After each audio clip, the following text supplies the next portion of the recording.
Welcome to Phil Phails. My name is Philip Jones. Sitting in the other chair, John Spottswood Moore, a filmmaker and RTF professor. Please don't fail to click the like and subscribe button. By following the fool's journey, we all learn through failure. Thank you for being here. Enjoy the show. At this point, I put down the pen and I put down the paper. Oh, no. I explained to you a little bit about the things, like kind of the focus, which I could call Phil Phails for focus features. Sorry, I'm even though I don't have kids, I'm like a dad joke guy when it comes to alliteration. I just think it's hilarious. Yes, I love it. Yeah. I'll share them with you right now. Yeah, sure. And these are kind of what underpin the questions I'm going to ask you and kind of how we explore your life. Mm-hmm. The first is neurodivergence. Mm-hmm. And as I continue, it's almost like it's an idea of being separated from the whole in some way, or unique, or different from everybody around you, some way of feeling excluded. Mm-hmm. My way of that is neurodivergence. Mm-hmm. It's kind of how I see like the mechanism for that exclusion or separation from the whole. I think everybody has some type of that or some taste of that. Mm-hmm. So I like to explore that. Yeah. The second thing is family, parenting. I'm a single dad, so that's a big part of my journey. Everybody has been a child. Everybody's been in a family. Absolutely. Everybody has been parented in some way, shape, or form. So it's something most people can identify with. And it's something I'm really curious about. Absolutely. The incubator for character. Yeah. Yeah. Primary conditioning occurs in the home. So I like to explore that. Okay. The third thing is starting over and transformation. Absolutely. In folks' life, we go through stages of life. And through those stages, often we redefine ourselves. We transform. And I'm really curious about that. What gives us the courage to be the fool again? Yeah. To go on a fool's journey. What is it that says get out on that plank or get out on that diving board and make that first step or that leap into an uncertain and unknown future, especially when you've built a definition of yourself? So starting over and transformation, I'm really curious about it. Yeah. And the fourth thing is philosophy, spirituality, and mysticism. Absolutely. Yeah, because I figure folks have something that underpins their life. 100%. Yeah. Absolutely. So the first one was neurodivergence. Neurodivergence, right? or some sense of being separate from the whole. So one thing I'll tell you about, and it's no secret, is, I've had pretty crippling obsessive compulsive disorder my entire life. OCD. Oh, big time. And the thing is, though, I think OCD is a very household term now. People you know what I'm saying? They'll be like, oh, I have to double check to make sure that my car door is locked. Yeah. I am so OCD. Oh my God, no, gotta put a coaster under that. I'm so OCD. Yeah. And there are a lot of people with OCD proper that bothers. It doesn't really bother me that much because when I was a kid, people didn't really know what OCD was at all. Mm-hmm. And it was treated, people would speak of it if they didn't know what it was, just in the same vein that they'd speak of schizophrenia or something. You know what I'm saying? Yes. So I would much rather people think that they have OCD and be amenable to it than think that people with OCD are crazy. You know what I'm saying? Yeah. So it gets a little annoying sometimes when people are just like, oh, because with OCD a lot of times it's not necessarily it's two things. First of all, it's ego dystonic, which means that you're aware that what you're doing is crazy. You're aware that what you're doing is not crazy, but you're aware that what you're doing is absurd in some way. If I touch the ground 3 times, it'll keep my parents from dying. You know that there's no logic to that. You're aware of that. But when you have a repetitive thought in your head saying, touch the ground 3 times, touch the ground 3 times, touch the ground 3 times, your parents are going to die, your parents are going to die, your parents are going to die. When that happens, you'll do anything. Yeah, you know what I'm saying? It's just 3 times. And then it's like you touch the ground, and then all of a sudden, your parents are... But then what happens eventually? Your parents are going to die, your parents are going to... You see what I'm saying? And it kind of comes back up. Now, I've gotten my life in pretty good control. I'm not compulsive. I haven't been since I was 12 years old, which means I don't have like physical rituals. I don't wash my hands. I don't touch the ground. I don't do all that stuff. But I do have what some people call pure O, or obsessive primary. Like basically, so I still have a lot of recurrent obsessive thoughts. And I know how to recognize them as to what they are, and they don't affect my behavior per se, but they're still annoying. But you got to understand, when I was a kid, especially in the early 90s, it was really bad. And I was actually, for a year, in 1993, 1994, for a year, I was hospitalized 3 times in inpatient facilities when I was 10 years old. Spent my year when I was 10 years old in inpatient facilities. Oh. Yeah, it's crazy. I'm fine talking about it. I actually made a documentary for my graduate thesis. I actually made a documentary about this using old home videos. Let's talk about it. But let's kind of begin from, I love this. I love this. You've got a connection with Absolutely. with neurodivergence. Do you have a connection? Well, we'll get to the family. Everybody has that. Do you have a connection with spirituality and mysticism and philosophy? Well, for me, it's kind of weird. It's kind of interesting because I tie a lot of terms together. I'm mainly led by the overwhelming power of the universe. And I really believe that things do fall into processes.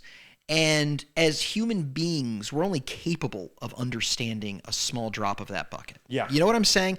I really think that it's ignorant to think as a human being you can understand every nook and cranny and facet of the universe. Yeah. I think it's ignorant.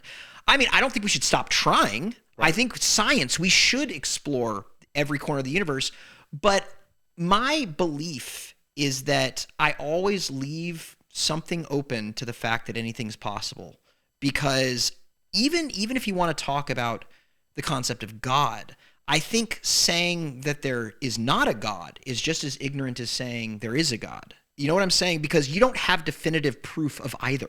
Yeah. You see what I'm saying? So there was a time when I identified as atheist, but I stopped doing that. Because first of all, the crowd that I was with that was atheist, they were just jerks. They really got off on just arguing with people and trying to debunk other people's beliefs. And I'm kind of like, that's not me. I don't want to do that. And so I guess the term would be agnostic, but it's more like, but I don't even like that. It's more like I'm always open to possibility. Yeah. And I think that a lot of things in the universe, you could even call it mysticism. I do believe that there are a lot of patterns in the universe that are unseen, that every once in a while, without reason, we can tap into. Some sort of order. Absolutely. But certainly chaos. Oh yeah, absolutely. Absolutely. I think some people use the term God. I'm fine with that because for me, the concept of God, even though I don't really say God, is just kind of everything. Everything around, even the space in between our molecules is what I would define as like God. You know, there are going to be semantical issues. Like, I don't necessarily believe that, like, Jesus Christ was the Son of God. I mean, it's okay if people believe that. Yeah. That's not necessarily what I believe, but I do believe in the concept of, you can even call it the Force if you want to, but you know what I'm saying? Like, kind of a... Some universal consciousness, some universal energy. I definitely believe in universal consciousness. I've always believed in that. Yeah. Yeah, 100%, man. Okay. These are the things we're going to explore over the next hour and a half. Okay. I want to start at the beginning. Okay. And that would be, where were you born? I was born in Tacoma, Washington. Tacoma, Washington in Fort Lewis, which is a military base. My father was in the military until I was 13. Yeah. So I moved to a different place. I don't remember Tacoma. When I was a year old, we moved to Korea for 2 years. My first memories were actually moving from Korea, and then I have a couple of spotty memories from Fort Hood. So you're Texas. What folks call an Army brat. Oh, yeah. And it started for you in Tacoma, Washington, and then it went to Korea. You know, where were you in Korea? We were in Seoul, basically. It was a base called Yongsan. Yeah. And then from there, you went to different places. Yeah, I went to Killeen, Texas. The one that I remember the best, the base, is Fort Benning in Columbus, Georgia. You were there? And then my last couple of years when my dad was in the military, we actually lived off base. He lived in he was working at the Pentagon in Washington, and we lived in Woodbridge, Virginia, which is, really close to Washington, D.C. Okay. Any other brothers and sisters? Oh, yes. I have 2 sisters and a brother. So you're 4 people. Oh, 4 people, 4 siblings. And from a birth order perspective, where are you? So my oldest sister is Liz. She is 6 years older than me. 6 years older. My older brother, Graham, is 4 years older than me. Then there's me. And then I have a younger sister who is 7 years younger than me. Oh, so kind of the divide is 13 years between Liz, my older sister, and Bradley, my younger sister. Seems like your younger sister was maybe a surprise. Oh, yes. What they call the surprise Oh, baby, buddy, let me tell you something. There's no denying that, because my dad was sent overseas to go to Operation Desert Storm. Mm-hmm. And about a month after he left, she found out she was pregnant. Whoa. So it was a thing, and I have so much respect for my mother. I think she's a superhero. And one of the things was she had 3 kids, and one of them was me, who was just rambunctious as hell, and she was pregnant at 39 with another kid. And her husband is away at war. It's insane. It's like something you hear for like World War II. You were a baby for most of your life until you were 7. You were the baby of the family. Oh, yeah, 100%. Okay. Well, first talk about birth order a little bit. And for this, I don't know, you're kind of the baby for 7 years, and then you're one of the middle kids. Oh, yeah. So it might have changed for you. But does your birth order kind of stand true that your oldest sister was type A, kind of kept things together, maybe was a little leader amongst all the siblings?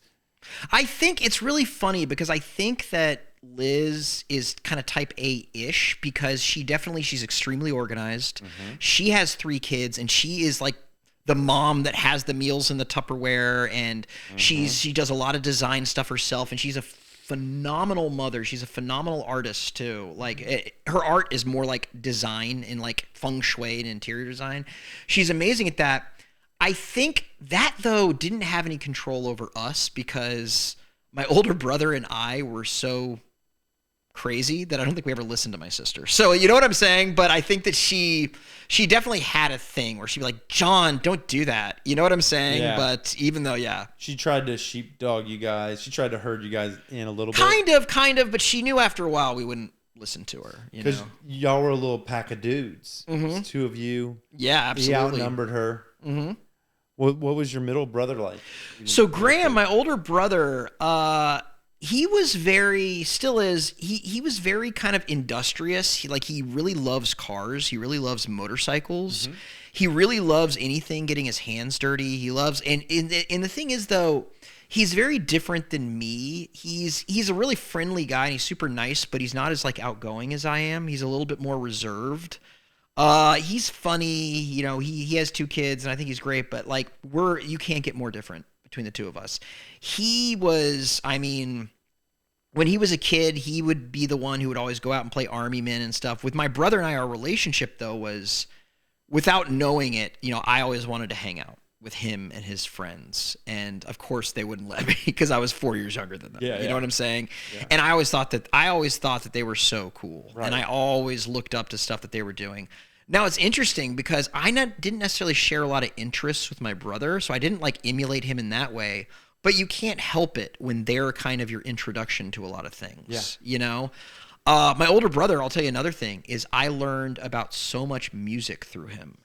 Was a huge thing because, it was either through he and my older sister, but mainly through him because he would drive me to like middle school every morning.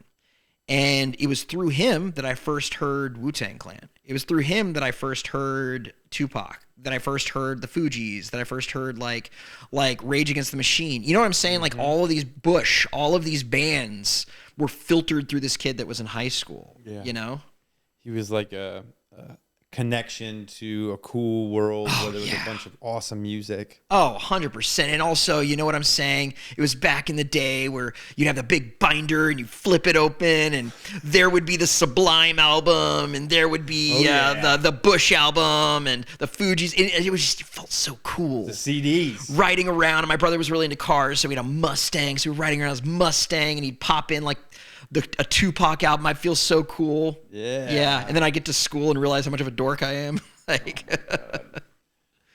Oh, that sounds so cool. And then your younger sister, what was she like? I'm probably closer to Bradley than any of my siblings, not because of their relationship, but just because I'm the closest to her. You got to understand, when she was born, my older brother was 11 and my older sister was 13. So by the time she started forming memories, by the time she was about 5, my older sister was off to college. Yeah. And my older brother was very close. And so I was the one who was around. And we had the same relationship, I think, that I had with my brother, where she really thought that the stuff I was doing was cool. We fought a lot just because we were siblings, but today we're extremely close. We're extremely close. I think politically, we're both very progressive. I'm not saying my siblings aren't, but like she is about to finish her master's in social work.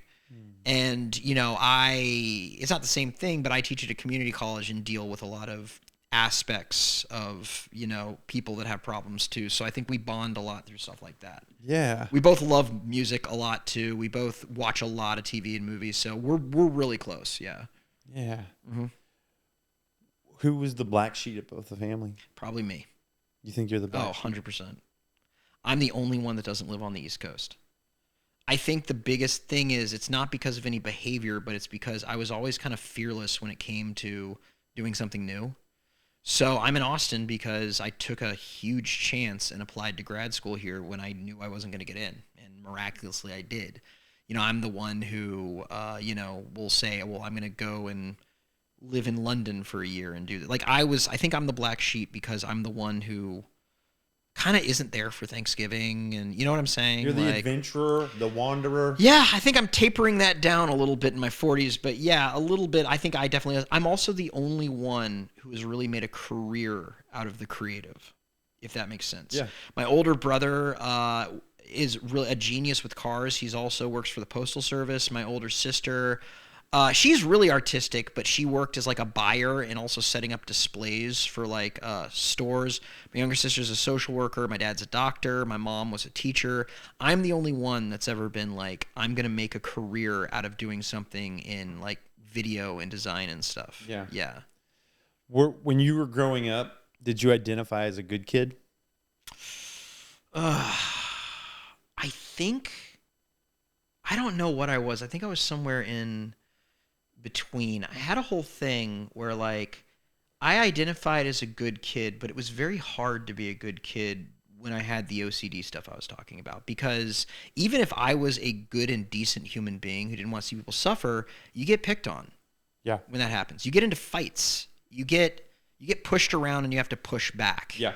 And so after a while, you have to lean into that a little bit, you know, if you don't want your life to be hell. So I think that when I was 13 years old and we moved, and my dad retired from the Army and we moved to Hickory, North Carolina, that year I was suspended 5 times. I had never been suspended or made a C in my life. And it was for getting into fights because I was a little different. I was odd, and I just had some jerks that took advantage of that, and I never backed down. So after that year, never got into a fight at school. Before that, never got into a fight at school. And so it's really difficult for me to say 100. I think by the time I got to high school, I was a good kid. But I think in elementary school, I was a good kid. But there was a period of a few years where I was definitely the only one in my family who was getting phone calls from the principal. Yeah. You know what I'm saying? Did you win those fights? Some of them. The first fight I got into, I definitely won. This kid, it was basically, you got to understand, I did Taekwondo for 4 years. So, I mean, You were a skilled opponent. Kind of, but the thing is, though, I didn't like fighting. I didn't identify with that at all. But I remember my first year in 7th grade when I was outside, this kid just basically, there was this girl who, I can't believe I haven't thought about this in so long.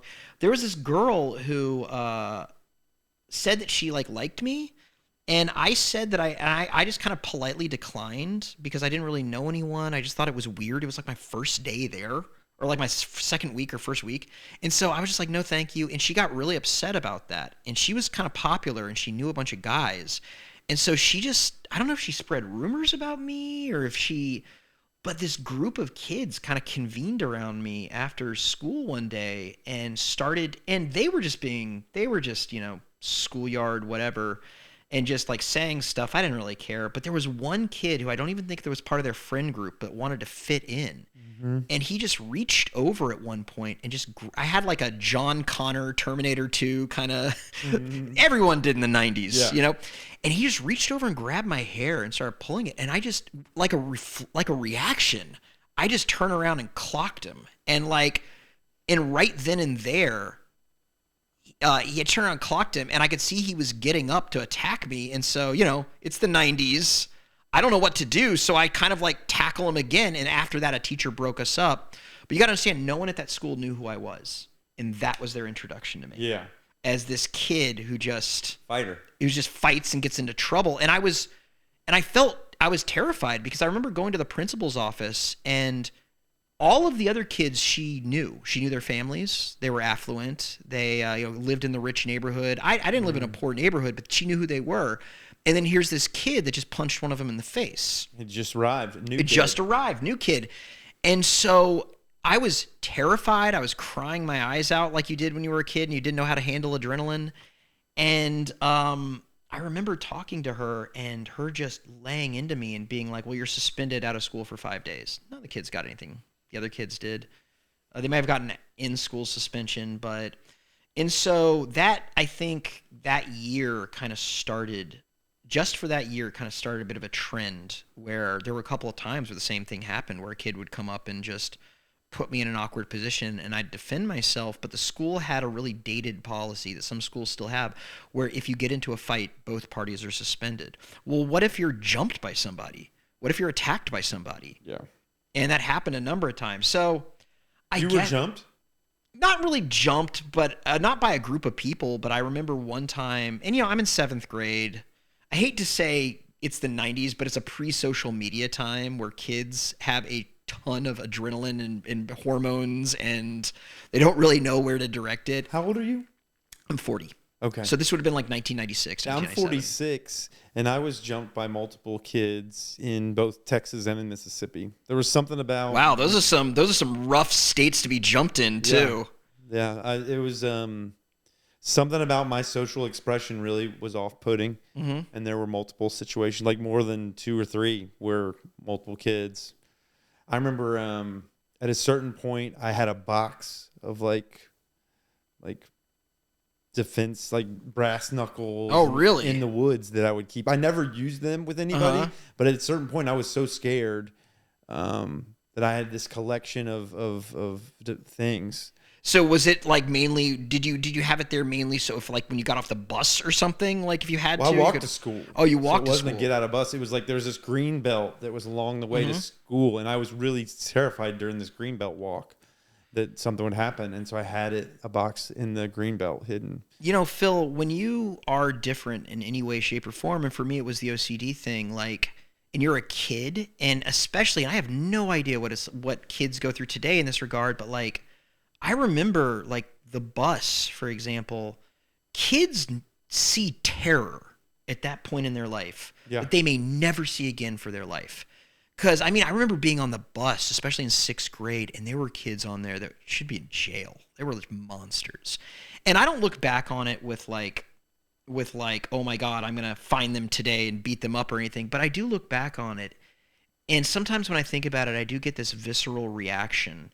And it's like this little taste sometimes. I don't even call it a flashback, but a little taste sometime of it just shoots through me. And it's a millisecond of what that feeling was like of just pure terror when kids are bigger than you and there's no one looking out. You know what I'm saying? Yeah, there's nothing. Yeah, you don't have. Yeah, you're vulnerable. Yeah, you're vulnerable, and no one's gonna protect you. It's just like. Yeah, you just have to run real fast or just take it. Yeah, and for me, it was one of these things where it was just kind of like riding the bus. I remember it was fine when I was in 5th grade. I remember in 6th grade, I actually had a lot of problems. And it was just, there was this one kid, and it's so funny me talking about this, because this kid feels like something that would be on like Hey Arnold or something like that. Like he was the stereotypical bully. He was like 15 and he was in like 8th grade and he was massive. He was like, he had to have been at least 6 feet tall and he was just huge. You know what I'm saying? He played football. I actually don't even think they'd let him onto the football team because he was so big. And he used to just find different kids to pick on. And he's obviously not doing well academically if he's there. He's obviously got a lot of problems. But this kid, one day, I can't remember what it was. I was on this bus, and this kid, he just saw me, and I guess I just looked like prey. And he said to me basically like, I got into an argument with one of his friends, and he was like, yeah, you know what? I don't like that you got into that argument. So basically, over the course of the year, I'm going to give myself three times, and you won't know when they're coming. And I'm like, what do you mean 3 times? Like 3 times when I can hit you. And I'm like, what? Even as a kid, I was like, I don't really like the logic of that. And no, thank you. No, thank you. And I was like, no, thank you. And I remember that day he did the first one. I was sitting there, and he was sitting in the seat, and I thought he wasn't paying attention because he had like headphones on. And he takes his giant hand that looks like a friggin' catcher's mitt and just goes whap and hits my leg as hard as he can. And when I got home, I had shorts on. It was the spring. When I got home, my mom actually saw a perfect imprint of a handprint right here on my quadricep. And she took me to school, and the guidance counselor was basically kind of like, well, John, you know, we can't really prove that he did that. It's going to be your... And I just lifted up my leg, and she was like, oh my God. And I don't know what happened to that kid, but like I stopped riding the bus. But I just remember through the rest of my life, because, you know, I was never in the military. I'm not a combat vet. Yeah. I've never been in a really like physically traumatic situation like that. When I think of fear, and I think of trauma, and I think of just pure fear where you just feel helpless and you're shaking, that's what I think of, is like public friggin' 6th grade. You know what I'm saying? Yeah. Sorry, a little bit of a tangent there. No, this isn't a tangent. This is it. Yeah. This is it. In your family, was your dad the breadwinner? What was the financial dynamic in the Well, family? my dad was primarily a breadwinner. I mean, my father, he was career military. He retired as like a full bird colonel. He was really up there. He was also a physician. My dad did not have any money growing up. He grew up in a relatively low income family, and he miraculously got into West Point, you know, which is like a huge deal. It's like Harvard for the military? Basically it is. And so the thing is, though, he ended up getting out of the military, and he was actually in Vietnam for 2 years, got out of Vietnam and decided he didn't want to be in combat anymore. So he decided to become a doctor. And so he became a doctor, and my mother was a special education teacher. My mother continued her career for quite a bit, teaching while we were moving around. I think eventually, by the time my younger sister came around, she stopped working, and my dad was the primary breadwinner. Yeah. When you were a kid, were they both were you a latchkey kid when you came home from school? Was there no one there? No, not really. My mom would often be there, my mom was there a lot. You know what I'm saying? Then my dad would that's another reason why he became a doctor. Like he's a family practice doctor, and even doing that, he was able to keep a pretty constant schedule. So he'd normally be there in the evenings a lot too. Yeah. So no, we had a pretty Leave It to Beaver family dynamic, if you will. Yeah. Yeah. Was within that family, what did discipline look like? Discipline, I'm trying to think here. So there wasn't a lot of, corporal punishment, as we say, with spanking. You didn't spank. I got spanked a couple of times when I was a kid. With like a belt? No, just with like a hand. I got spanked a couple of times. My dad called it popping. He'd be like, "You're going to get popped." But it was never hard, and it was really, really... He only would take off his belt to scare us. He never, ever hit us with a belt. But like, it was just... Now, there wasn't... Actually, I can't even really remember many times at all even being like hand spanked. You know what I'm saying? I know that there were some, but I can't really remember them, so they weren't really that significant. Mm-hmm. I have no idea what like my older brother went through. Yeah, I don't know. Not a lot. What about you?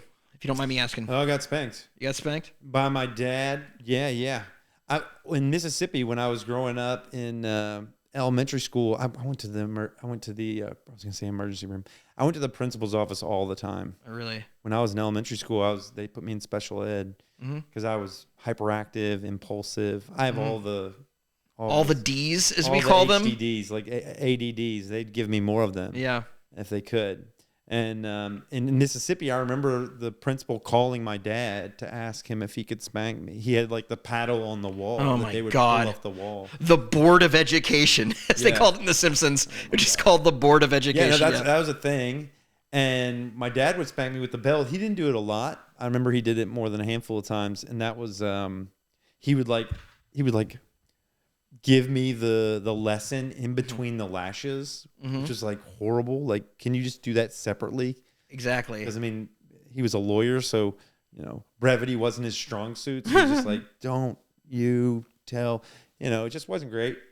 And then on my mom's side, with my mom and my stepdad, it was just terror. Well, what they spanked too and stuff like that? Yeah, a little. When my mom spanked, it wasn't that big a deal. Like, she used one of those. You remember those little toys that had the ball? She didn't. I don't remember that being really bad. My stepdad would put the fear in me. Like, he physically abused me. So there were times when he like punched me in the face and my nose bled. And it was really bad. He had an anger problem. What happened to him? Is he? He passed away now. He passed away. Yeah. If you don't mind me asking, did you have? I mean, after you left the home, did you have any type of relationship with him? Not really. No, I don't have any relationship with my mom, or I'm estranged to them. Partially because of that, I kind of hold her responsible for that, and I haven't found a way to forgive her. That makes sense, man. It's really hard to do. And like I said, my dad spanked me, but I would hear about stuff like that would go really over the top. Do you remember a movie called Radio Flyer? Mm-hmm. Do you know what I'm talking about with that? Yes. For those that might be watching this that don't know, it is for a lot of kids, because it came out in like the late 80s, early 90s. For a lot of kids, that was our visual movie introduction to what child abuse was like. Yep. They did it so well. Yep.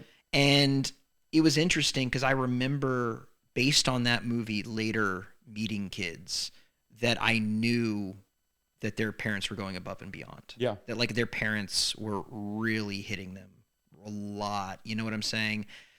And it can just be, and you kind of wonder, what does it? Is it a generational thing? I think it's a cycle of violence. Cycle of violence? Yeah, I think for sure.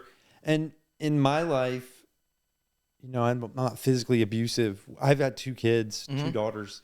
And the thing that I'm more concerned with, or where I put a lot of my attention, or like in retrospect and in like just looking at my behaviors, I think about, is it possible that there's emotional abuse that I have as you curb whatever physical thing that you experience and you tap that down? Yeah. What else is there? How are you behaving with your kiddos? And absolutely. So there's been a lot of that I've investigated and worked on. Well, the thing I got to say, man, is you're so lucky that you live in a time where you've been given so many more tools than they have been given, or it's like destigmatized a lot of the idea of, you're not necessarily going to a head shrinker, as you'd always hear it said. Yep. I think that the other thing that I'm realizing, because it's a kind of a bird of the same feather, is the concept of PTSD. Yes. And with me, growing up, I don't think he's ever been diagnosed. There's no doubt in my mind my father has PTSD. You know, he was in Vietnam as an infantry commander for 2 years. Silver Star winner. Yeah, he's Purple Heart, everything. He was in like, I'm not sure how I can swear, if I can swear on here or not. I'll keep it clean. He was in the poop, as we call it. Yeah, the poop. He was in the poop, and like basically, there's no way that, because he doesn't like explode physically, but he's very short-tempered and he gets stressed out very easily. Yeah. Which is a very big sign of PTSD. But with me, I only realized it in the last couple of years, because I have PTSD, and I didn't realize, because I always associated PTSD with like a spousal abuse or child abuse or military, or, you know what I'm saying? Well, yeah, there's one, as I've learned it, or as I've become aware of it, there's like this PTSD where you have one event that occurs in your life, and that one event changes you. And then there's this other thing that I've learned about called complex PTSD, and that's where you have a sustained kind of like abuse that occurs over time, and so then you have what's called this complex PTSD, and that's what I think I've had. Oh, me too, buddy. And for a lot of mine, it comes from horrific circumstances of being bullied when I was a kid. By other kids. Oh yeah, But not from your dad. It sounds like your dad might have been reactionary. I think that there might be facets of PTSD just because my dad does get very, very stressed out very easily. He does get very anxious very easily, and I think that was a learned behavior on my behalf. You know what I'm saying?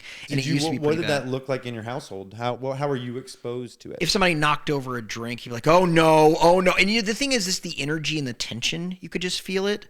And like I'm saying, like it never would really get out of hand, but it was one of those things where like, energy is palpable. You can feel it. And so when somebody like really gets stressed out, you're on eggshells too. I think that I had that. I had that. Well, I think I'm probably still have it. I think I'll probably always have it, but there is a journey that I've been on of being less reactionary. Like when something happened, there's this immediate like, oh, it's the end of the world, and responding as such, this like reactionary type of way.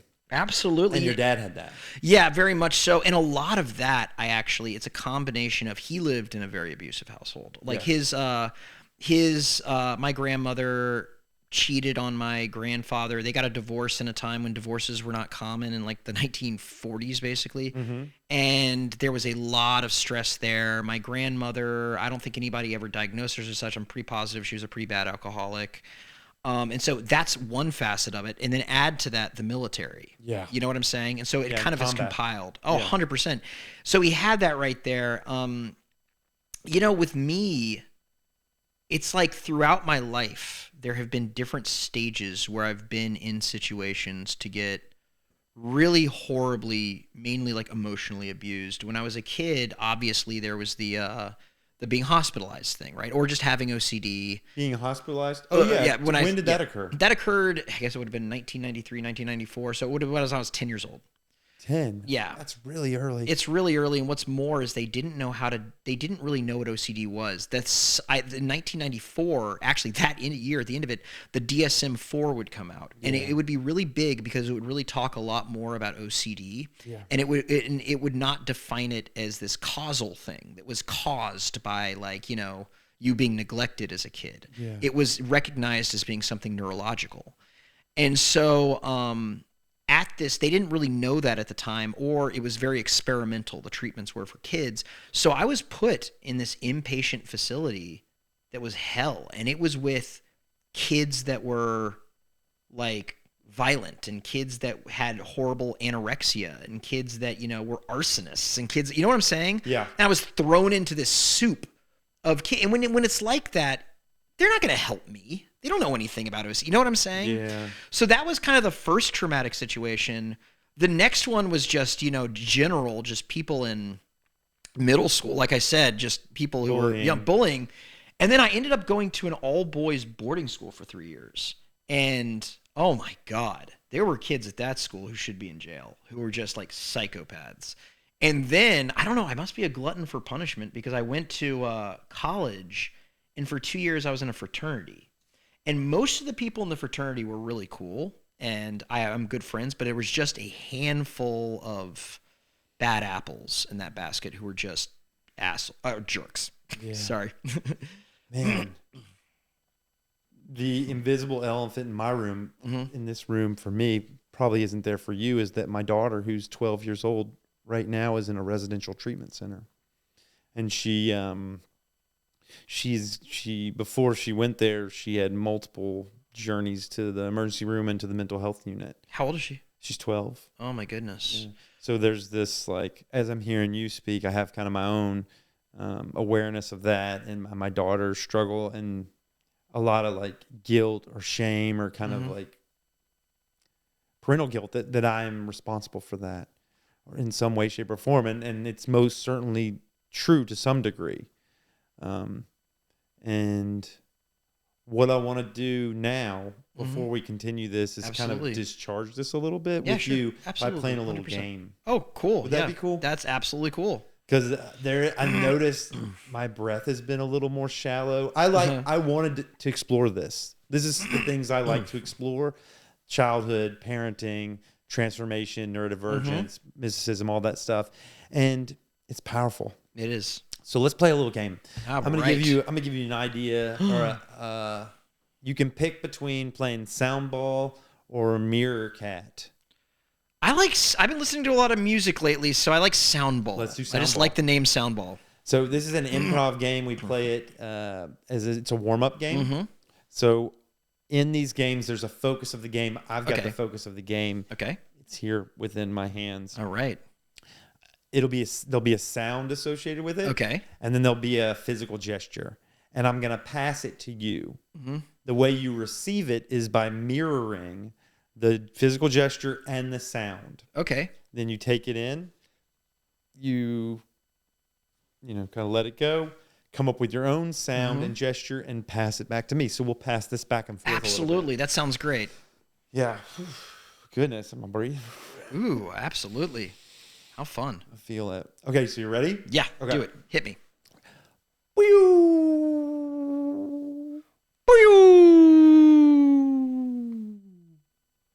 Screep. Screep.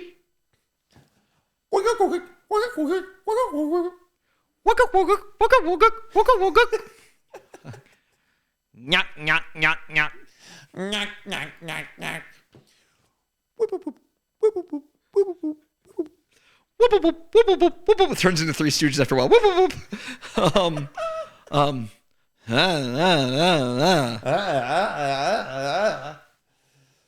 Okay, John. I That's just good. start the show with that. And people are going to be like, that's going to be your thing. That's going to get people on Twitch to be like, what the hell is this? That's good. Yeah. That's good. I feel better now. I do too, goofing buddy. off with you a little bit. Yeah, man. Ooh, what a nice thing. Yeah. Shake off that. All that stuff that happens to us, it impacts us. It really does. It changes who we are. Cultivation happens in a lot of different ways, and that's a part of like this. I think, So wonderful that, I'm the guy who's making the doc about Austin Public. It's just so wonderful that this exists, isn't it? I agree. I mean, think of what our lives were like a couple hours ago versus what's been talked about, and captured and crystallized in some way. It's just wonderful, There's a part of me that really wants to normalize and get this stuff out. The diversity of the human experience, what kids go through. I think there's a lot of hiding because there's parental shame. There's probably adult shame that this occurs at all and wanting to sweep things under the rug. And I think folks talking about their journey, talking about challenges they had as kids, talking about parental, complexity, whether you want to call it abuse, whether you want to call it emotional, physical, whether you want to call it just like, your dad had stuff. None of these people I put in a place of being wrong or bad. They're products of their environment, of their own. Absolutely. And they took the cycle of violence from where they got it, and then presumably they did their work, and it got easier. I think over time it's getting easier for kids and getting easier for people. I'll tell you, it's really I really don't believe. I think that in the history of humanity, there are a number of people that have been born neurologically like psychopathic. I'm not going to deny that exists. Yeah. But I think for the most part, it's pretty rare. Yeah. It's pretty rare because there are people out there who have a really bad chemical imbalance in their brain and are sadistic. Yeah. But I don't think it's that common. I think that a lot of what you're saying is very true. I think a lot of it is a product of your environment, and a lot of it is a mixed up defense mechanism that we have, From nature versus nurture, I think a lot of what mixes up kids, mixes up humans is nurture. Is Absolutely. What they're exposed to, how they're influenced. I have this thing I've talked to, I think it was yesterday or the last interview I had, that I think humans, when we're babies, we're born as a Rubik's Cube where all the sides are ordered. Yep. All the whites are whites, all the reds are reds, this one isn't, but just imagine that it is. Yeah. And then with every, short-tempered dad that yells when you do something simple, there's a little twist. That's beautiful. And then every time that, you go to school and someone just treats you cruelly when you're open-hearted and big and just make a mistake, they just do a couple turns. Absolutely. And some people have these where instead of a turn, it was put on the ground and smashed. Oh, yeah. And where some of these are missing and distorted, and you can't put it back together. You'll never be able to put it back together because you're missing the parts. Absolutely. Hopefully, you and I, and hopefully a majority of the people, have all the pieces. Yeah, I hope so too. And have the wherewithal to be able to find the skills and the techniques to start to put things back together, and come later on as older adults and order all these parts again, and find childlike creativity and play and love without tons of fear. Yeah. No, I agree. That's beautifully said, man. Yeah, and God, it's so funny you're calling this Phil Phails, dude, but you're doing an outstanding job. This is a wonderful conversation. It really is, Maybe, for the sake of narrative, if your first episode was you being like Chris Farley on SNL and being like, were you with the Beatles? It might be a little bit more narratively from the beginning, but no, I really like this. I think that you're not failing right now. You know what I'm saying? Yeah, I do know what you're saying, John. And I also feel like you should take comfort in that, and you should also take comfort that even what you're doing right now, leading a conversation like this, like in a very structured way, and especially the second half where you're saying, I'm going to put the paper down, not a lot of people can do that. And so that shows potential right there, I think, for a lot of the things that you want to do, Yeah. Speaking of, I interpret this as you're supporting me. Mm-hmm. And I appreciate that support. Absolutely. And it provides a perfect segue for me to go back into your childhood a little bit and look at the other side of that balanced coin of what support and nurturance looked like in your household. I had very supportive parents, and I think one of the reasons why I'm like the way that I am, which is a person who's had a lot of great experiences, who's been very adventurous, is because I've never really had somebody that I cared about really tell me that the things I wanted to do were dumb or stupid.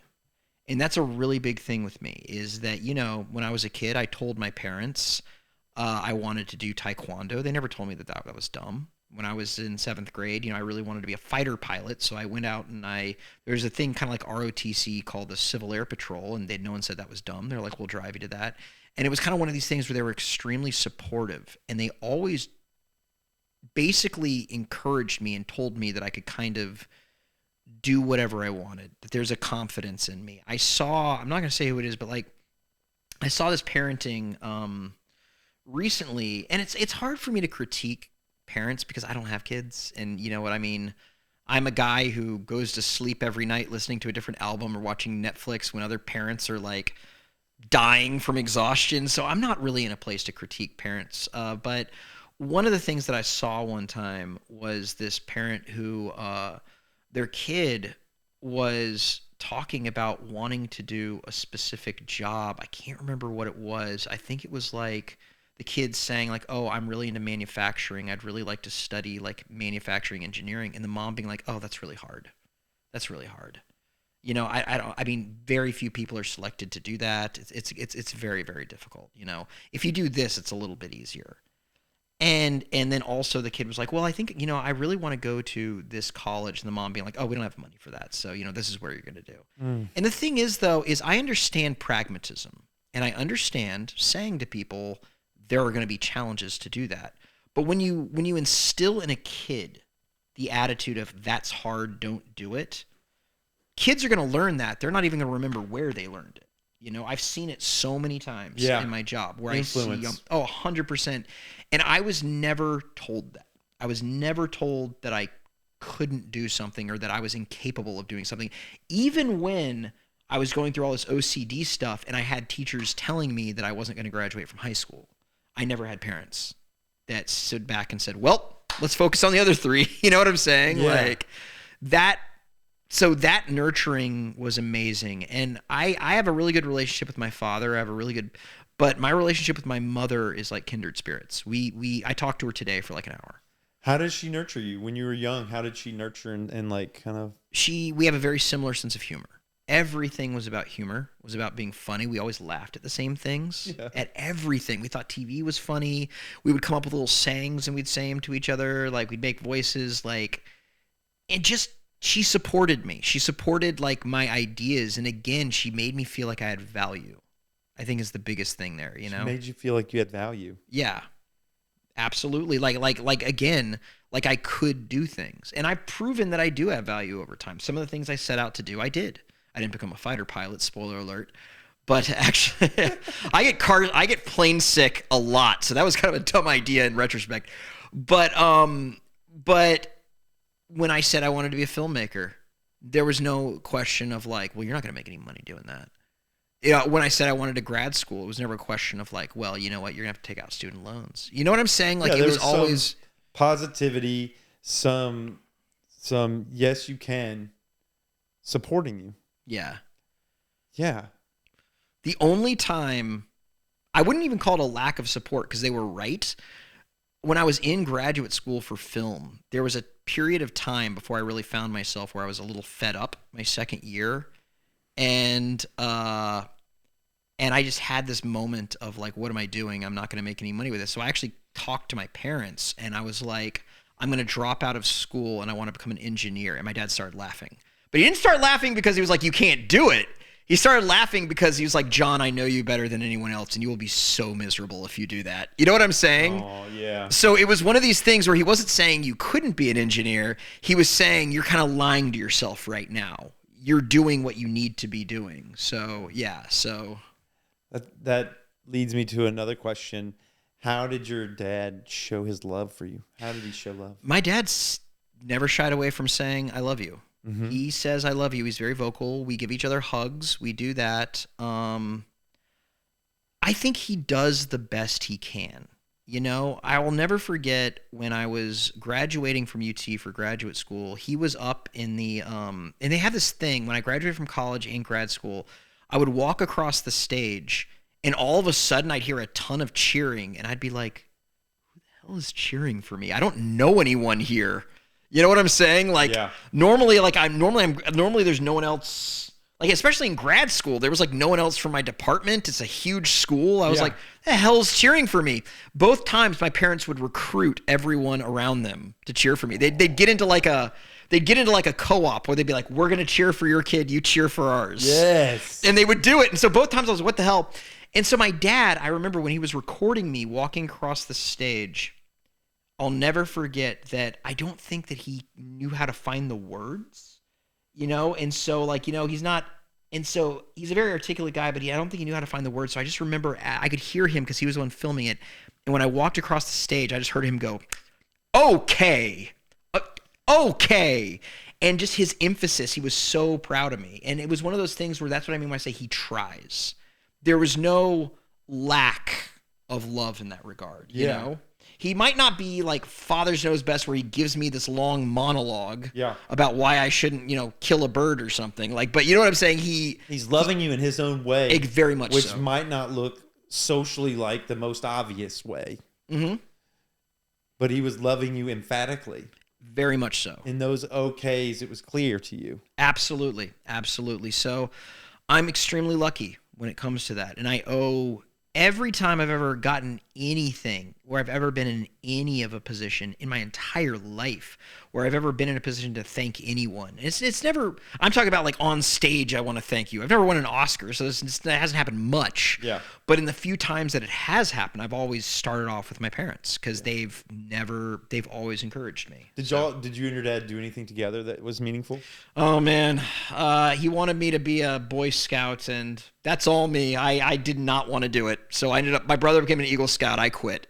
Yeah. And played roller hockey because it was the 90s.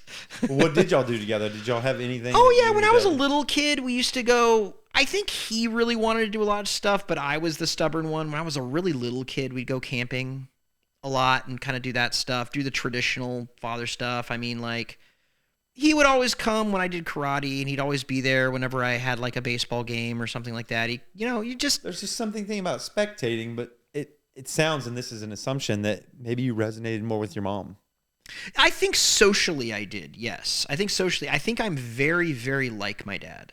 I'm extremely like my dad because we're both, I don't know if you'd say type A, but we think the same way. We're both very meticulous and numerical the way that we think. We're both list makers. Mm-hmm. We both are very on top of things. We both, I think, have extreme tunnel vision when we want to do something. Mm-hmm. So I get a lot of that from my dad, and I think we relate on those points. But socially, heart to heart wise, I'm very, very much with my mom. Yeah. Yeah. Yeah. How did your mom say that she loved you? She would say she loves me, you know. But I mean, gesturally, I mean, she would just always give me hugs. She's constantly calling and checking up on me, you know. Yeah. Yeah. She's consistent, and the consistency and continuity there. She calls you, y'all talk all the time. Yeah, and with my dad, we do talk on the phone, but our conversations are very kind of like, "How you doing? Good. How you doing? Good." And it's almost like we're talking about facts. It's kind of like, "So, you working this week?" "Yes, I'm working on Tuesday and Thursday." Yeah. You see what I'm saying? Yeah. With my mom, it's a little bit more abstract, where we're actually talking about like the things we like about like TV shows we've seen. We're talking about like politics. We're talking about family dynamics. You know what I'm saying? Yes. It's a little bit more. It's like the sciences versus the liberal arts, if that makes sense. Right. Yeah. That makes a ton of sense. Yeah. When we'll dip back a little bit into how your family managed conflict or disagreement. When your parents, inevitably, parents are going to disagree about things, and they'll either have disagreements in front of their kids, or they'll kind of isolate their kids from that and have it behind closed doors. Absolutely. Normally those two things. Which way did your parents do it? So I'm sorry. I was thinking about something. So are you saying when they would They have arguments between themselves? I think it was behind closed doors when I was younger. When I was much, much younger, it was behind closed doors. They would, as I've gotten older and they've gotten older, and my dad's about to turn 80. My mom's in her 70s. Yeah. I think that as they've gotten older, they argue a little bit more out in the open. Because, I mean, they have such different personalities that they do clash a lot. And also my mom doesn't like the fact that my dad sometimes has he gets high strung over small things. Yeah. And so now when they argue, I think they do it a little bit more out in the open. I think they're more aware of like the grandkids when they're around. They might do that a little bit more in closed doors when they're around. But when I'm around, or my siblings, I think it's a lot more like, you know, you're past this. You're adults. You know that we argue sometimes. Did you have a memory of them arguing when you were a kid? Like, was it when it was behind closed doors? Did you hear them and have? No, not really. Not really. They kept it pretty well hidden, or maybe I just normalized it. I don't really remember. There's nothing that really sticks out. You know? Yeah. Yeah. From 0 to 18, or from 0 to college, what were your 0 to college? I love that.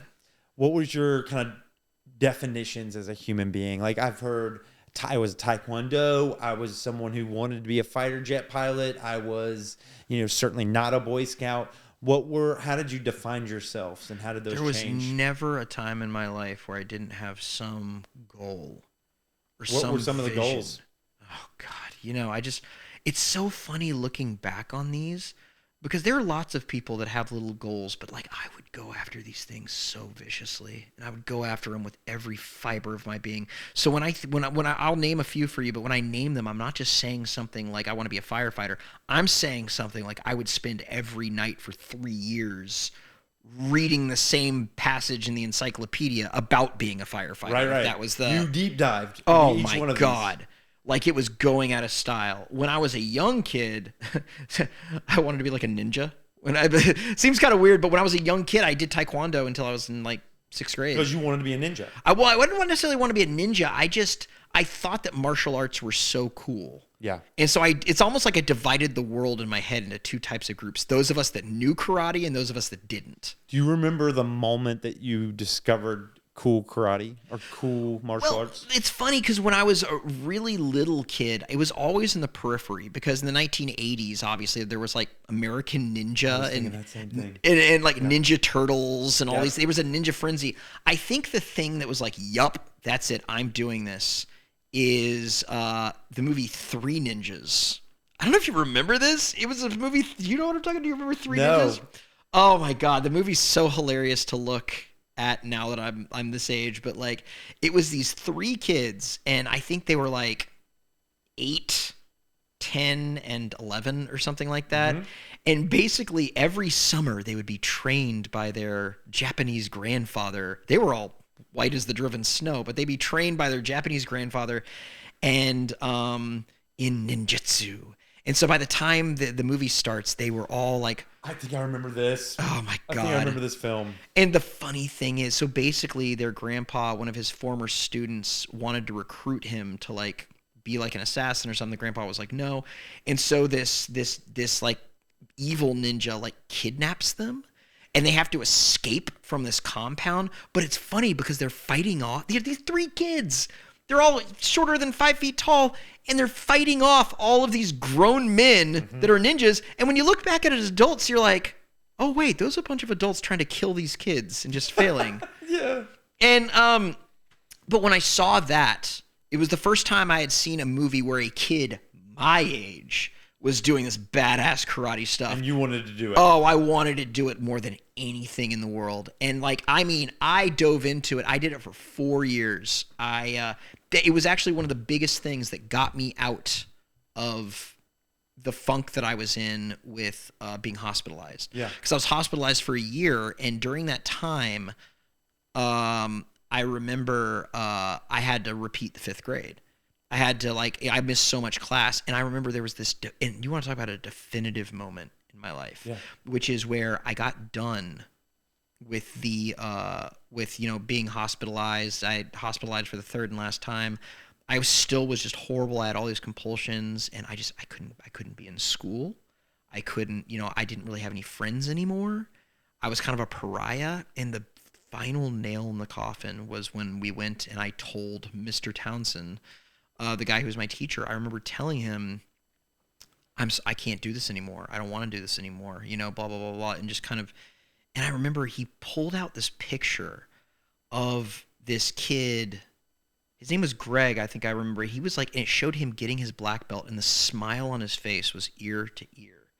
And he goes, I just want to show you this, John. I just want you to know that if you quit, I can't stop you, but this is the feeling that you're throwing away.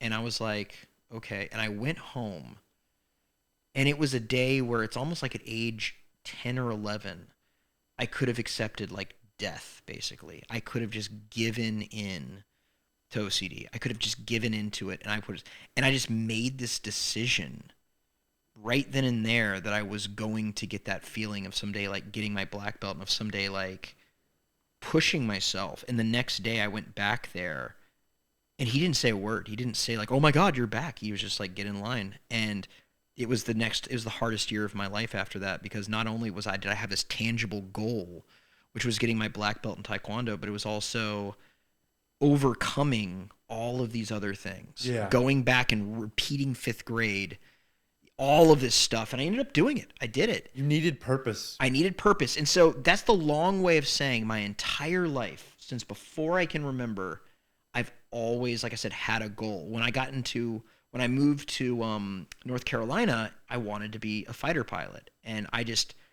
was mad. I mean, to this, I was always obsessed with movies. And so the first thing I would do is go home and watch every movie I could. Top Gun, Independence Day, Iron Eagle, 1, 2, 3, 4, all of this stuff. Anything I could find that had pilots in it, I would watch it. I did that for like 2 or 3 years, but the people that were there were kind of rednecks. So I think when I came of age, I was like, nope. And then when I got to high school, I wanted to be a filmmaker. I had this realization that my entire life, whenever I wanted to do something, the first thing I did was go home and watch movies about it. And so I was also coming of that age where I started to recognize different media. And I started to say, oh my God, Woody Allen exists. Oh my God, what is it? Quentin Tarantino exists. And and then from then on, it was gunshot. Like, that's all. I didn't have the equipment. You remember this. In the 90s, I didn't have the money to buy the equipment to make film. Goodness. So it was more like I was just a scholar. I watched every movie I could. And I ended up going to a college that had a tiny film program just because they had a film program. Yeah. But it's always been, there's something right in front of me that I've just been rocket shipping to, my entire life. Yeah. First it was Taekwondo, and it is interesting. I noticed that the Taekwondo was a movie. Mm-hmm. That was the catalyst. Oh yeah. And then when you were interested in fighter pilots, it was like, I watched all these movies. Mm-hmm. And then so it seems a natural progression that then it was like, oh, it's movies. I started having conversations with people about movies and realized that I was very aware, and I don't know that I was very aware of it as a medium and as a profession. There's this thing that I do, and as I get older, I realize now that we have the vocabulary that we have, it's quote unquote like stimming, essentially. And basically, I'm not autistic, but people that are autistic a lot of times will stim, which is stimulating themselves in some way. Where basically some of them might go like this, some of them might go like this. Some people spin is a thing. With me, my entire life, and you can see in my movie, I have a montage of home videos where I do this, where I take my hands and I go like this. And it's almost like when I have that electricity going through me, it's almost like I have to ground it in some way. And I go like this. Exactly like this, and it's like it's stimming. It's like self-comforting. I might as well be going like this. Yeah. But every once in a while, you can see it with me. Even when I've accepted at this point. When I'm 40, and you see me, I'm like, oh, you know what I'm saying? Yeah, I've done this. Yeah, exactly. It's great, and I'm not ashamed of it because it feels good and I like it, Heck know. yeah. But it's one of those things, man, where when I was a kid, I would like walk around in my backyard going like this, and I would just intensely daydream about this one thing. Martial arts, being a pilot, being a filmmaker. You know what I'm saying? And so it's like everything in my life was tunnel vision. So, yeah. I don't even remember what the question was, and I'm so sorry. You're doing I just went great. off on a tangent. No, you answered it. Yeah. We're with it. I'd like to talk, let's see. I'd like to talk shop a little bit. Oh, let's talk shop.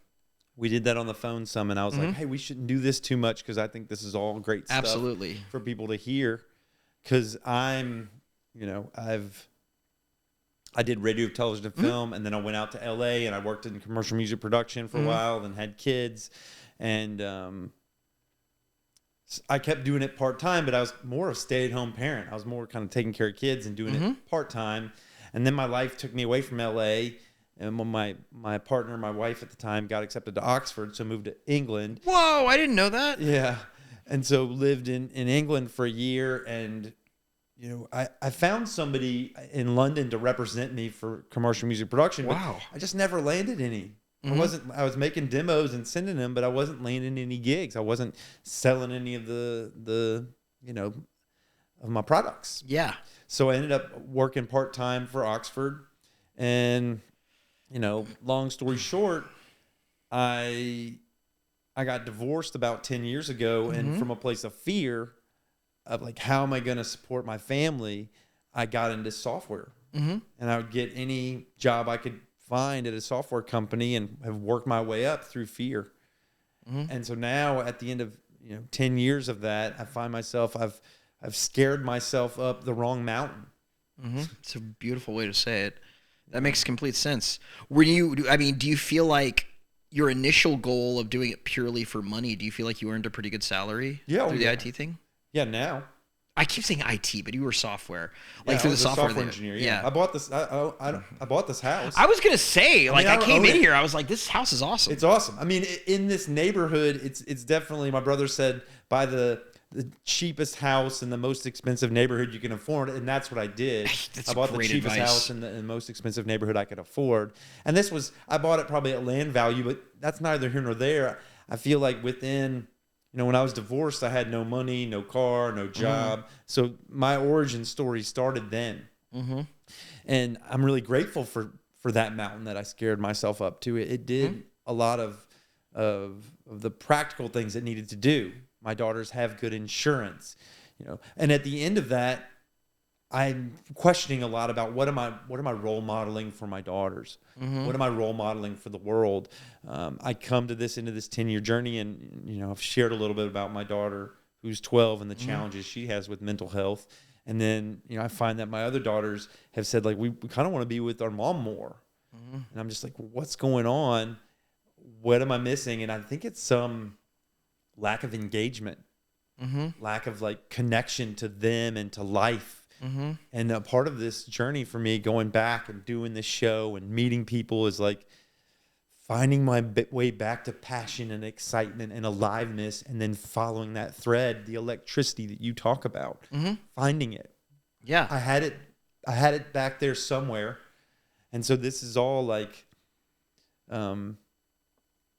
finding my voice or finding my and then following that and role modeling that for them, and then making tons of time for engagement for my daughters, being there for them, supporting them, both in showing them how to live, a life of passion and excitement, but also like, what are you doing? Just pragmatically being there for them, asking them questions, being active and engaged, being here now. So I don't know what question that gets us to, but there's some idea of talking shop about like, how does someone, a 46-year-old man, embark on something like this where I'm following excitement, passion, fun. I love this. But then there's another part of it that's like, if I don't get another job in software, if I don't continue that, it kind of needs to pay the bills at some point. Absolutely. And that's scary. The uncertainty of that is scary.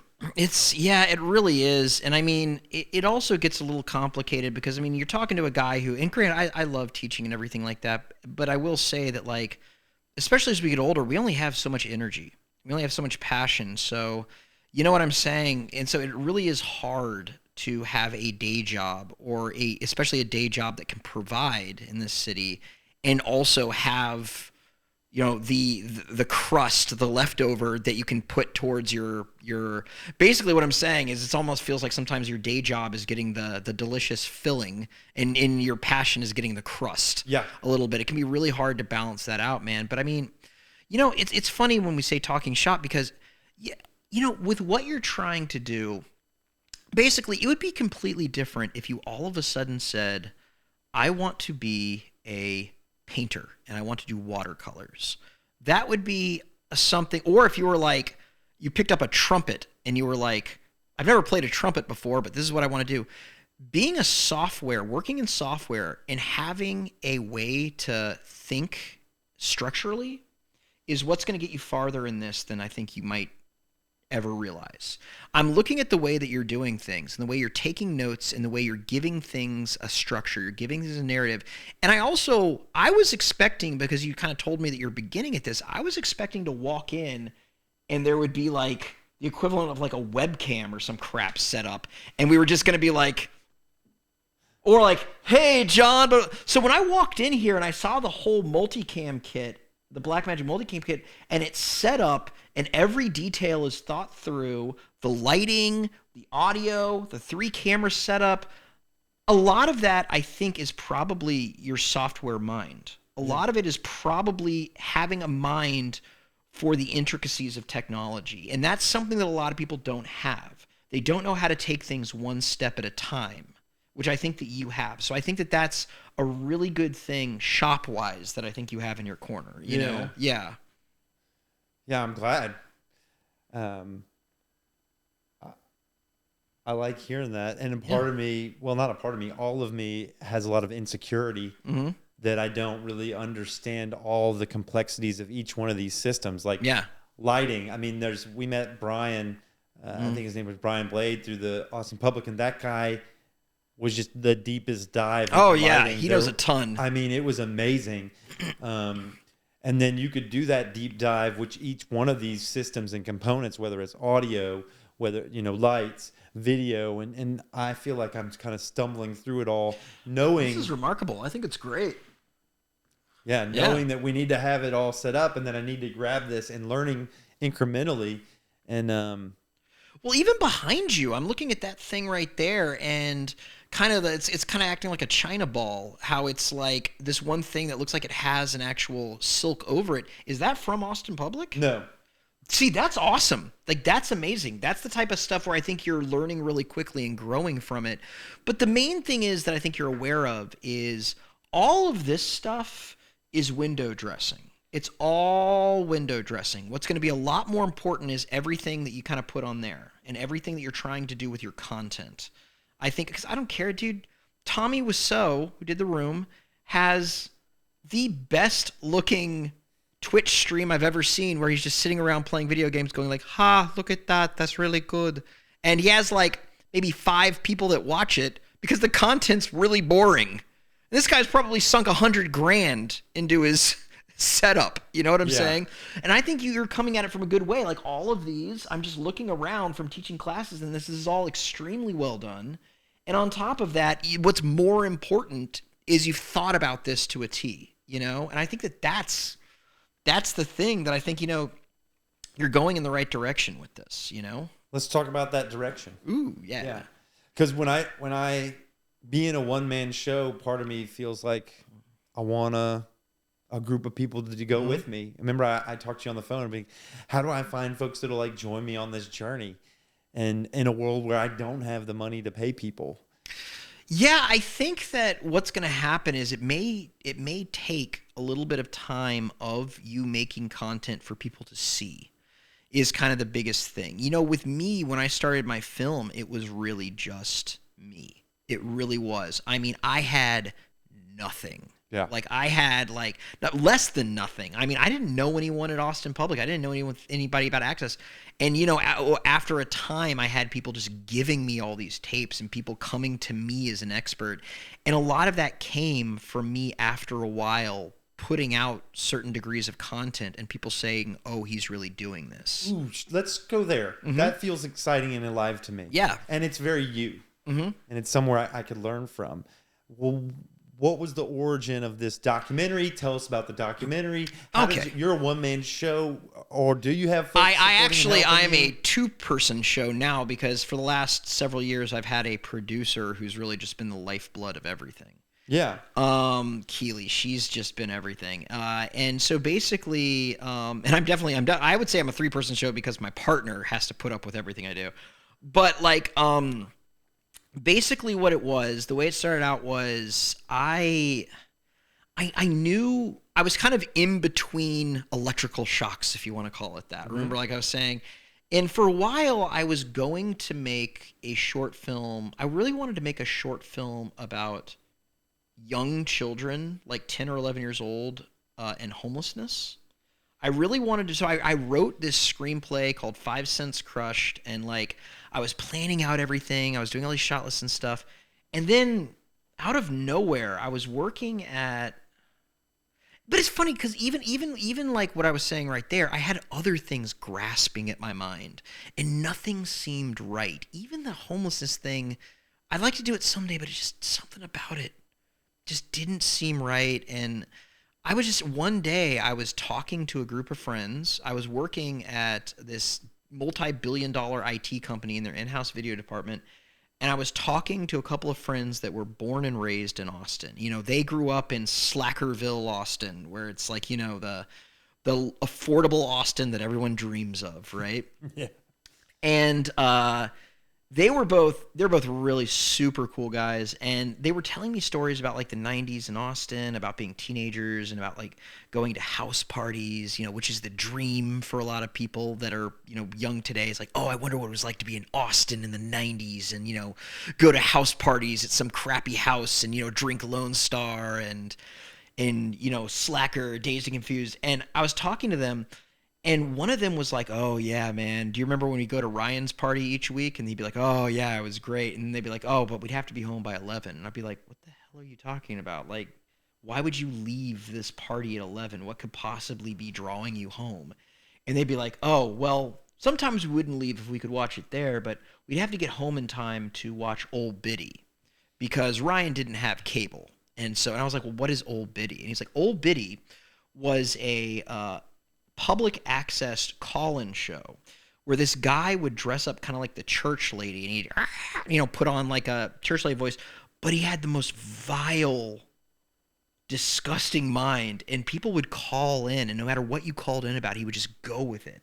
And I was like, you would leave a party to go home and watch this access show? And they were like, yeah.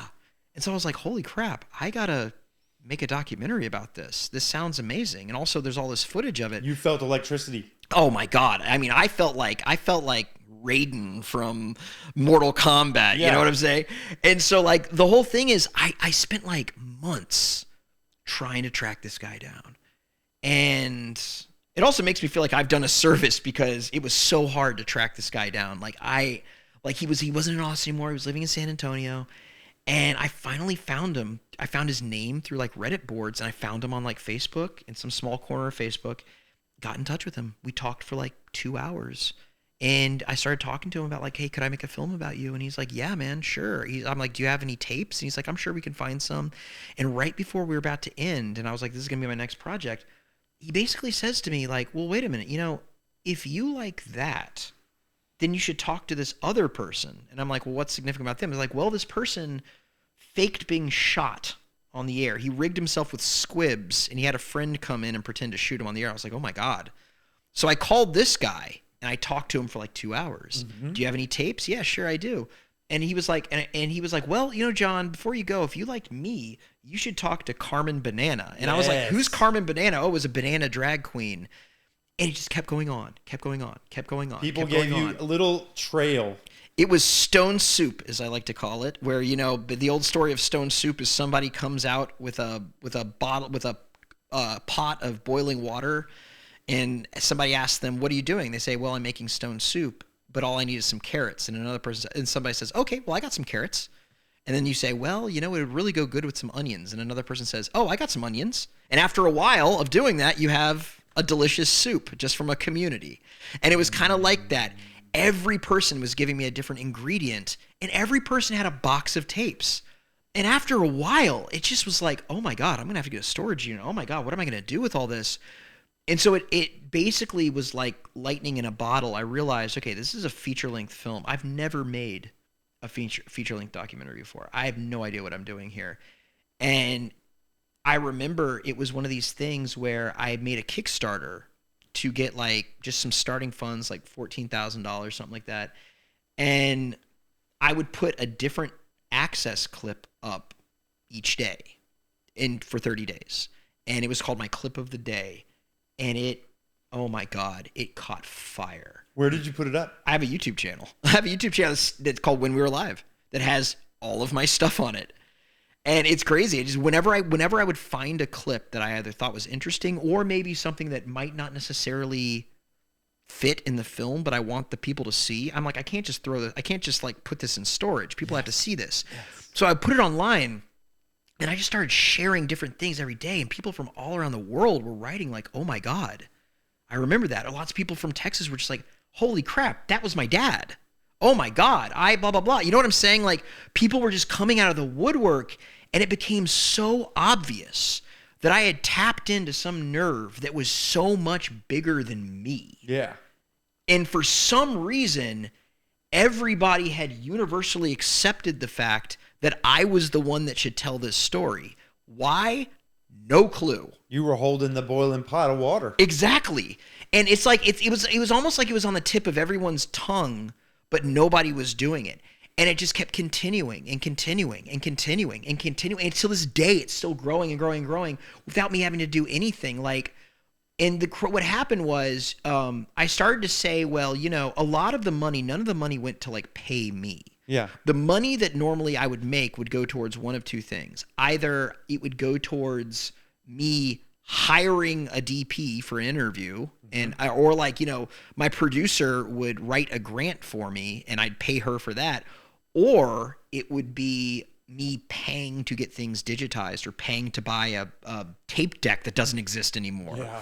So I have to buy it off eBay. Where did you get money? How did you get funds for your movie? So basically what I would do is, the Kickstarter stuff helped at first. So you did the Kickstarter. So I did the Kickstarter, but it was for like $14,000. It sounds like a lot of money, but when you're paying a crew, like, and you're renting gear, and you're also, a big thing was me having to buy these old decks that could play these tapes, and I'd have to pay somebody a lot of money to fix them.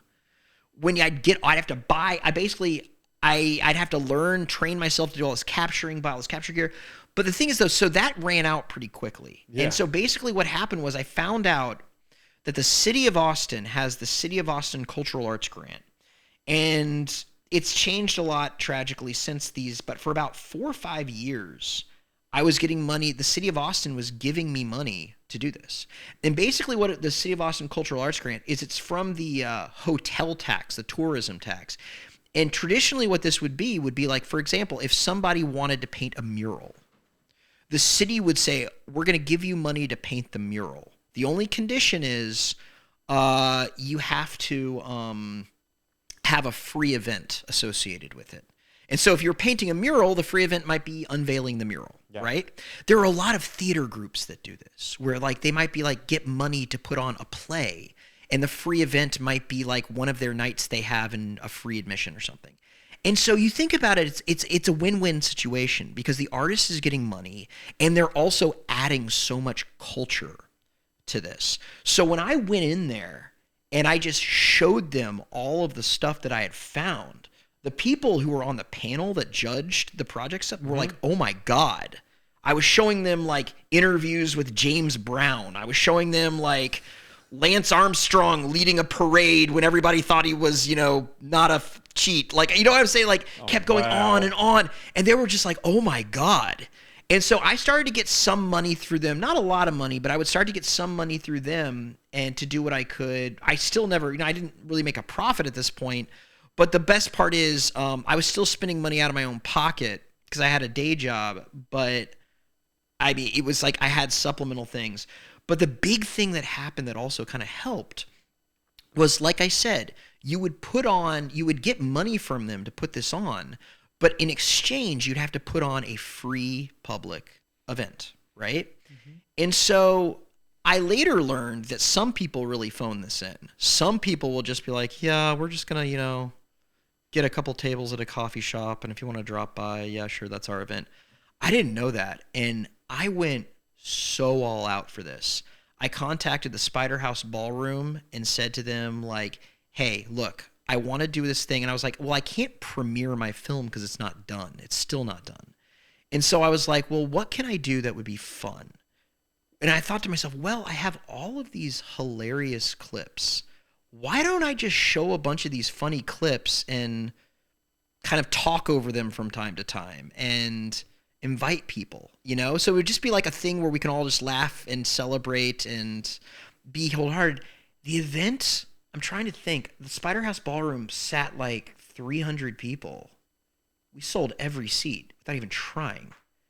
300 people just showed up out of nowhere. Wow.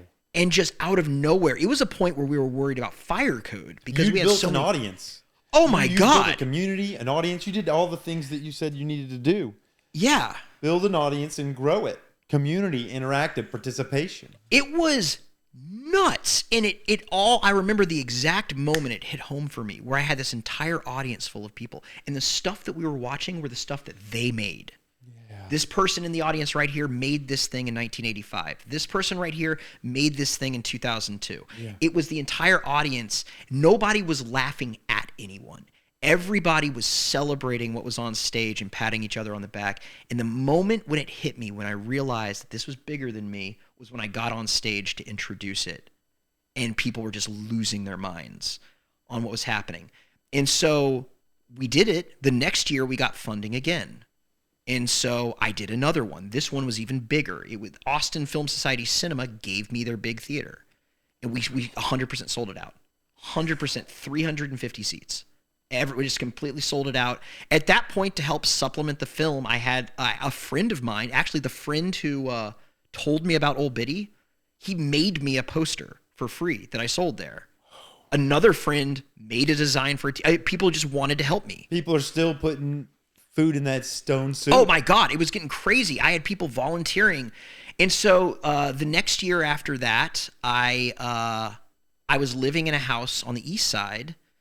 And so I did something as part of East Austin Studio Tour where I basically set up an exhibit where I set up 5 old school TVs, and on each of them I had a clip show playing with a different theme. Mm-hmm. So on this TV, it was nothing but celebrities that stopped through Austin. It was like Joan Baez in 1982 or Bill Hicks. On this TV, it was all LGBT stuff. On this TV, it was activism. On this TV, it was random funny crap. And we did that. Austin Chronicle ended up naming us one of the best exhibits that year. It was great. Then during COVID, we did a couple of online things. But the crazy thing is, I thought we were done because this last year, basically what happened was after COVID, sadly, a lot of that got changed. And so it's a lot less money now. And it's also a lot more selective. So not everybody gets funding. So we didn't really have enough time to apply for the grant. But AFS wrote me and said, it's going to be the 50th event, the 50th anniversary of this. Austin has the longest running public access channel in history. Channel 10. Channel 10, baby. Channel 10. And so, which is where this will play. It'll play on Channel 10 in a long history. Give yourself a big hug. In a long history of great things that you're a part of, a great legacy. And so basically what happened was they basically said to me, we want you to do something again. We want you to do something that's going to help us celebrate 50 years. And that Stone Soup continued. AFS immediately. At first they gave us one of their smaller theaters, sold it out in like 2 days. So they said, okay, we're going to give you the bigger theater. Sold that out a couple days later. Whoa. And it just kept going. And the best part about this is I talked to Keeley because originally I was like, I don't know if I have enough time to do this. If we're going to do this, it needs to be something that we film as part of the film. Yes. We can't just let this happen in a vacuum. That was my biggest regret, that we didn't film the other two things. So I was like, not only do we have to film this, but we have to somehow go all out on this. And so what we ended up doing was, we made a thing throughout the years. We invited so many different people. There were so many different people who had never even seen themselves on Access in like 40 years who were there. And one thing that we did that I'm extremely proud of is the way that ACTV started was in 1973. Actually, the discussion started around 1972. There was a woman named Anita Binda. And basically what happened was a RTF professor at UT got a Fulbright grant and had to leave for a semester. And so she was like 22 years old, just finished her master's, and she was asked to come and teach his class while he was gone, to substitute basically. And they started to get into discussions in the class. They started getting into discussions about this world of just theoretically, what if there was a world where everyone had a video camera? TV was a one-way road. Unless you like broadcast, and it was very narrow-minded. What would the world look like if we put video cameras in the hands of the average citizen walking down the street? There had recently been released, the first ever consumer video camera was released a couple years earlier, called the Sony Portapak. And it actually was not, the actual camera unit's about the size of these, but it had a giant thing you'd carry. And so where I'm going with this is they started to get into a conversation about what this world would look like. And then they kind of realized, wait a minute, there was a law passed in 1967, about 6 years earlier, that said that if you are in a big enough cable market, the cable company has to give airtime to citizens. But no one knew about this. No one knew about this. Found a loophole. It was a loophole. Luckily for them, at the same time, there was a lawyer, Mike Tollison, who had found out about it. And he was one of the founders of the Armadillo World Headquarters, and he wanted to use it to film musicians. And so basically, where I'm going with this is that they got together, they demanded airtime, they got airtime, but they were told by the cable company, we're happy to give you airtime, but we have no way to play your tapes, because they had like half-inch tapes. And they said the only way that you can broadcast yourself is if you drive to the top of a mountain, Mount Larson, and you plug your camera directly into this broadcast tower. And so the first ever broadcast was a bunch of hippies sitting around in a circle, just passing around the camera like it's That 70s Show. Hooked up to this broadcast Hooked tower. up to a broadcast tower. And you got to understand, this is Austin summer. Oh, wow. And they're not driving up paved roads. Like, so it's insane. And you're just a bunch of long-haired, just hippies kind of just talking about whatever, going live. They don't even know if the signal's going out there. You want to talk about the fool's journey? It's the ultimate fool's journey. Cut to 50 years later, and we have this celebration where we go through each decade. The 1970s, where we got all these black and white things of people doing stuff for the first time. The 1980s, the 90s, the 2000s, 2010s. And we ended it by, we actually secretly flew Anita in. She lives in Minnesota. Yeah. And she was there for the first time in Austin, seeing herself. Wow. Also, the lawyer, Mike Tollison, who helped her out, was there. And we showed that first clip of them up on the mountain. We found it and we showed it. Wow. Everyone was crying and losing their minds. She was bawling her eyes out. And it was another one of those things where it was like, this is something so much bigger than me. I'm going to make a film. The film's going to come. The film's going to go. And I hope it's great. But I can live the rest of my life knowing that that is everything. That is everything right there. You know what I'm saying? Yeah. Yeah. Long story. Sorry about that. I took the long. It's perfect. And hearkening back to your desires as to be a fighter pilot, this is around where we're going to land the plane. And what a great metaphor. And it feels like, I want to be a part. I want to be a part of it at the end, and I'm also a part of something new that's beginning.